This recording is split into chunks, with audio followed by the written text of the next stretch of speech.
So, the Victorian chairman, Daniel Andrews, has given his state another promise for reopening. I can't tell you whether it's a definite. I can't tell you whether, based on numbers that might come in tomorrow, he could close down Melbourne once again, because the last time he made a promise on reopening, he broke it. That was yesterday. But late this afternoon, under enormous pressure, of course, he announced a two-phase reopening. Now, in brief, retail, hospitality, bars, restaurants, etc., will reopen finally this week, midnight tomorrow night, so technically the following night. He's abolished the 4 reasons to leave home, and there will be gatherings of 10 people together in one location that will be permissible. But bizarrely, there's still a 25-kilometre limit of movement, and so the border to rural Victoria remains. Now, these last 2 measures are totally incongruous with other states and territories and to the definitions of clusters by the Chief Medical Officer in Canberra. But this is how he announced it, quite emotionally too. We are able to say that now is the time to open up. Now is the time to congratulate every single Victorian for staying the course. Now is the time to thank every single Victorian family for being guided by the data, the science and the doctors. Not letting our frustration get the better of us, but instead proving equal to this wicked enemy. Indeed, better than this wicked enemy. Not by guided by the data on Sunday, because he had no data. The only data he had was the existence of a moderate cluster. Not guided by the data in terms of curfew.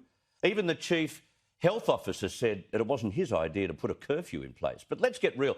Victorians should have been unshackled at the very latest from midnight last night, not dragged into another week, and with some of the restrictions lifting not until November 8, another 2-week lag. This is why the delay in lifting restrictions in Melbourne is infuriating the majority of Victorians, not to mention the PM. Firstly, the state was promised that if the 14-day average overnight infections fell below 5, that would trigger freedom. No maybes, no qualifications, it would happen. It was a most unlikely target, I might add.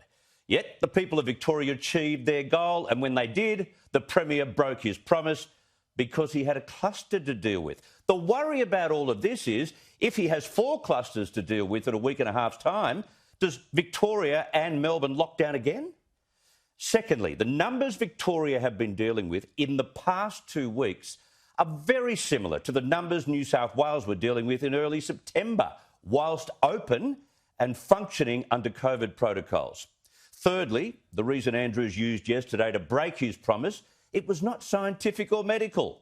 With a moderate cluster existing in one small northern district of Melbourne, he wanted the results of more testing done. Testing on perfectly healthy individuals, mind you. That's simply a lack of faith in your contact tracing systems. He got scared.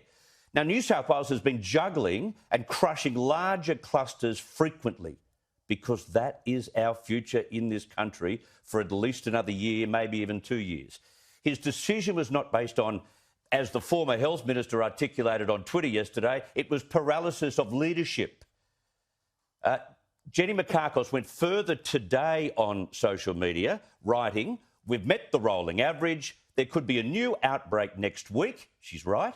You can't delay opening up forever. And finally, dragging this lockdown any further messes with the tortured minds of Victorians in a very dangerous way, especially the majority who have skin in the economic game. If 1,200 jobs have been lost every day from this lockdown, and that's according to Treasury data, and they've been locked down for 111 days, you work it out. 133,200 people are jobless, not just from the pandemic, but from the lockdown.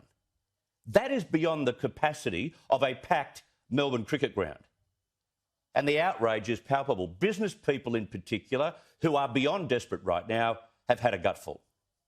What this really shows is a government out of control, a government that's isolated from its community and from its business community, a government that's not listening, a government that's out of control. And what I fear, Laura, is that even if we do open, we'll open with so many rules and restrictions. that it will render the economic viability of the businesses, in particular the small businesses that try to open, unviable. It's an unmitigated disaster here. I'm super disappointed for all the retailers and pub owners. It's just I think it's a complete disgrace. The fact that we're under the average rolling of 5 cases now, that was the promise, and the goal again moves. It's not acceptable. Just like some honesty, that would be really great. I just love Dan Andrews. I think he's been an extraordinary leader, and we have to do what we have to do. I'm really pleased that we're not rushing into this. I think the Premier's handling of it has been really competent. It's extremely disappointing to see this drag on, particularly in the state of Victoria, when other states seem to be getting such a reasonable go. Let me focus your attention on the comment section of the Herald Sun today. It told the whole story. Only 2% of those who commented by 11 a.m. were still standing by Dan. The rest, well, Alan was typical. The Anzacs who fought for our freedom would be ashamed of the fear that Victorians have shown to this day by allowing themselves to be manipulated and bullied by this arrogant Labor Greens government led by Daniel Andrews. Peter wrote, Andrews has to go before Victoria goes into a state of rebellion. The drover's dog would govern better. Anyone but the Andrews party and the hateful 8. And Belinda wrote, the other underlying virus for Victoria is that people stand with Dan. Is it any wonder that an Ipsos poll today found that a quarter of Melbourne residents are thinking about leaving the city as a consequence of the COVID-19 pandemic? 10% of Melburnians are thinking of moving to regional areas, 15% interstate. There's also one major danger I want to raise right at the very beginning before things do open. And I could see this creating so many dramas for the control of the virus. Now, unlike New South Wales, Victoria has not introduced all these venues, pubs, cafes, restaurants to proper QR codes, electronic and fail-proof protocols that require people walking into the venue to swipe their phones, check themselves in, register electronically. It's a must in New South Wales. On the QR codes, I understand that DHHS has decided not to roll out the standard Salesforce QR code system. So it could be that businesses will then have to be providing the data, whether that's pen and paper or their own QR system, to DHHS. Why has that been decided? I don't know that decision has been made, in fact. I'm happy to check that out for you, though. How many times have we heard that? I don't know whether that decision has been made. He probably doesn't know who has the decision to make it, and I'll come back to you. Don't you reckon on the day that they say, hey, you can reopen in terms of hospitality venues, they make sure that there are edicts for hospitality on QR codes? The Premier needs to get his act together on QR codes, or they'll drop the ball again, because pieces of paper and pencil have failed in other states and territories. People have been writing down their wrong phone numbers in Queensland. And if you're using the one pen, as everyone else in the same venue is, to write down your details, don't you think that you could contract the infection from someone else using the same pen? The once great city of Melbourne has not just been smashed by a virus, it's lost its spirit and trust because of a government which bungled the emergency at every turn.